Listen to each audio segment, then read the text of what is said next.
Welcome back. We're here speaking with Michael Mills, the president of the Catholic Teachers Union here in the Diocese of Scranton, who are now trying to get recognized as the organized representative for the teachers here with the consolidated schools. Mr. Mills, we've been talking a lot of history. Let's talk about the present. You've made your attempt. How did you go about seeking recognition from the diocese, or actually from the school systems is really what you needed to do? Right. Well, we sent letters to each of the school systems asking that we go through the process that we were told, as I said, in the Catholic Light and through other sources, that would be the process. And before we ever got a response to those letters, what we got was an article again in the Catholic Light saying that there would be no union, that in its place would be the employee councils, which I have to say are company unions, something which would be illegal in any other workplace in America and have been since the passage of the National Labor Relations Act in 1935. Enlighten our viewers, would you please? What is a company union as you've... Well, from my understanding, and again, I'm not one of your colleagues, but from my understanding, it is an idea for a union that comes from the employer, where employees are generally the ones that suggest that a union be put in place, and it rises from the employees. This is one that's being imposed top-down by the employer. Okay. And it's usually there and done that way to provide an alternative, so to speak, to a real union. And it's a way to avoid unions and commonly used for that purpose.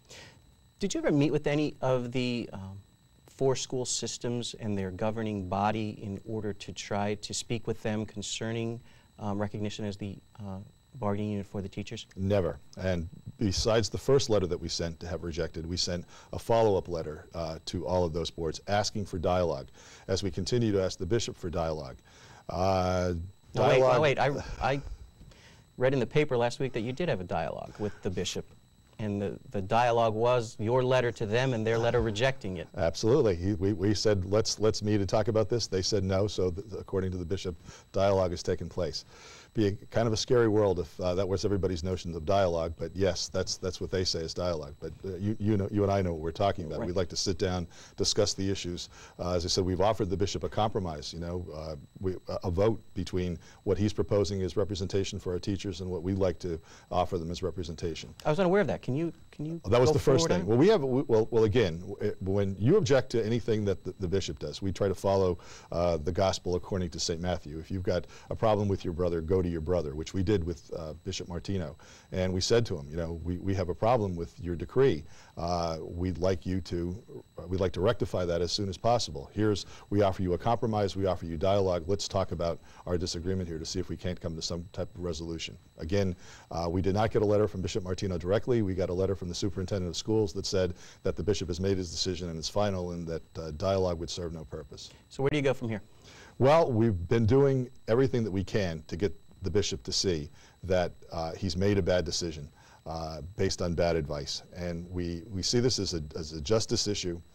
Should we accept the bishop's decree, we believe we'd be forfeiting our dignity in a sense. So we've been protesting it. It's the last thing that's been left us. So we've been working with the community, with organized labor, with our very good parents who have been so supportive of our efforts to try to get the message out to the bishop that he is simply out of sync with the community and its best interests. This isn't good for our schools. It's not good for our church. Almost everybody but the bishop, I think, sees that. Our good friends in the clergy, although they can't come out publicly and say, have been very supportive of our efforts and continue to tell us to push the efforts here. Well, we have one clergy member who did come out and write an open letter to the bishop, Father Sullivan from King's College, admittedly not a diocesan priest, right, but a priest nonetheless. Yes, and it couldn't have come from a better source. I mean, Pat's one of the last labor priests in America, a man who for 40, 50 years, I guess, knows the church and labor history, is an expert in those fields, and has been very critical of what the bishop has been doing here. Let's talk a little bit about the approaches that you've taken and are looking to take in the future. Now, we're all familiar with events that occurred recently at Holy Redeemer High School, right, both from an informational picket as well as the protest by the students. Right. Well, we've been trying to get our message out in any way that we can. But again, if we have to refer to Catholic teaching on this, we have a right to withhold our labor as a last resort. And we let's put it this way, certainly our options are narrowing in that regard. We're trying not to disturb the process to the point where it stops. We are very selectively using our right to withhold our labor a day at a time at different schools so that the repercussions don't fall on everyone all at the same time. We are very aware that this would not be a good thing for our parents and the kids, but we are running out of options. And as I said, we have a right to do that, and it being a justice and dignity issue, we are compelled to do whatever we can to try to get this thing settled. One thing that's happening today that may help is that in a few hours from now there'll be a town meeting at Gus Genetti's Hotel in Wilkes-Barre, where we expect 1,000 or more parents to show up. A concerned parents group has sponsored this. They've invited us in to make a presentation and to do a question and answer session about this entire issue, and we're happy to accept that. You know, we're an open book. We hope to get out as much information about what we've talked about today and other things, and certainly we would appreciate whatever support we can get from the community to help resolve this this crisis. I happen to notice that there was a poll conducted last week by one of the local news agencies, and just basically asking, should the Scranton School Teachers Union be the recognized bargaining unit? And the results of that poll were quite astonishing. Almost 84% of those who responded said yes, it should be. I think that gives us an indication of where parents are and where their allegiances lie. I think so. And as I said, we get hundreds. We've gotten thousands of emails and calls from parents across the diocese, and from alumni from Timbuktu and beyond, who are behind us. They know the kind of education that they got here in the Scranton Diocese. They believe that we had something to do with making it a stable situation and producing that type of education for the kids. And they know what would be lost, and certainly our current parents know what would be lost in this, and that's why I think they're supporting us.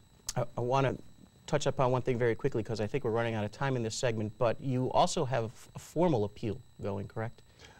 We do, as far as an appeal through the church. Right, yes, through the church. Yes, we have a canonical recourse that we've taken up.